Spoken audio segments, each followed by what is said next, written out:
গেলাম, যায়া দেখি আমার উম্মত উম্মতিরা ওই জাহান্নামের কঠিন মুসিবতে পড়ে কান্নাকাটি করে, হাউমাউ করে কান্নাকাটি করে। তাদেরকে বাঁচাবার মতো কেউ নাই। খাস করে বেশি সংখ্যক মহিলারা জাহান্নামের মধ্যে জ্বলে। মহিলারা, বেশি সংখ্যক মহিলারা জাহান্নামের মধ্যে তাদেরকে নিক্ষেপ করা হয়েছে। হযরতে জিবরিল আমিনকে জিজ্ঞাসা করলেন, এক মহিলাকে মাথার মধ্যে আংটা লাগায়া তাকে আগুনের মধ্যে পোড়ানো হয়। মায়ার নবী বলে, ও জিবরিল আমিন ভাই, এর মাথার মধ্যে আংটা লাগায়া কেন জাহান্নামের মধ্যে পোড়ানো হইতেছে?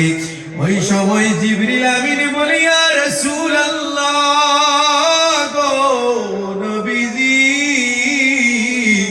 এই মহিলারা দুনিয়ার জমিনে চলাফেরা করছে, মাথার মধ্যে তারা কোন সময় ওড়না নেয় নাই। এই কারণে আমার আল্লাহ এই মহিলাকে জাহান্নামের শাস্তি দিতেছে।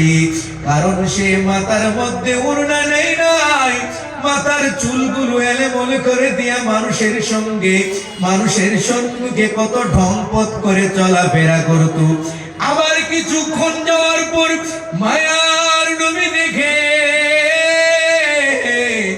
এক মহিলারে তার বুকের মধ্যে আংটা লাগায়া জাহান্নামের আগুনের মধ্যে জ্বলায়। ওই সময় মায়ার নবী বলে, ও জিবরিল আমিন ভাই, একে আবার কেন কেন কেন বুকের মধ্যে আংটা লাগায়া পোড়ানো হয়? মায়ার নবী বলে, ইয়া রাসূল, জিবরিল আমিন বলে, ইয়া রাসূলুল্লাহ, ওগো ইয়া হাবিবাল্লাহ, আপনার এই উম্মতি দুনিয়ার জমিনে চলাফেরা করছে, বুকের মধ্যে কাপড় নেই নাই, এমনি ভাবে চলছে যেন ছেলেরা দেখি তার জন্য মাইল হয়ে যায়। ভিন পুরুষকে দেখায়া দেখায়া চলছে। নবী গো, এই জন্য তাকে জাহান্নামের আংটা লাগায়া পোড়ানো হয়।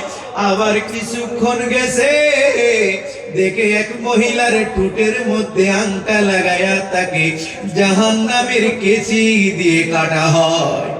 আমার নবী বলে, জিবরিল আমিন ভাই,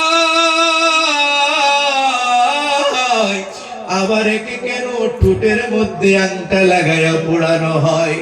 আংটা লাগায়া কেন জাহান্নামের কেচি দিয়ে কাটা হয়?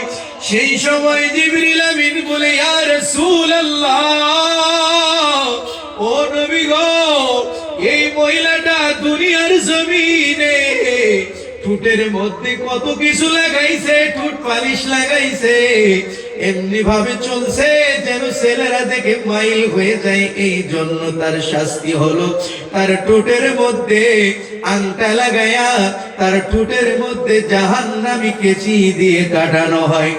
এ আমার পর্দার আড়ালের মা,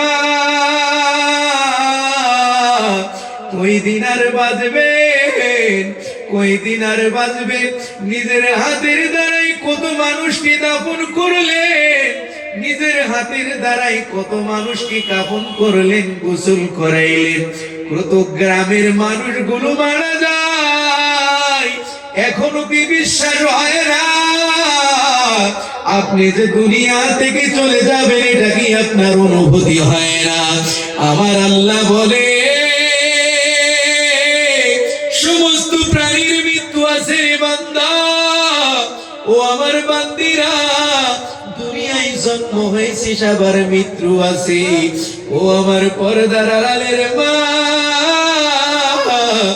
আজকের ময়দানে যারা হাজির,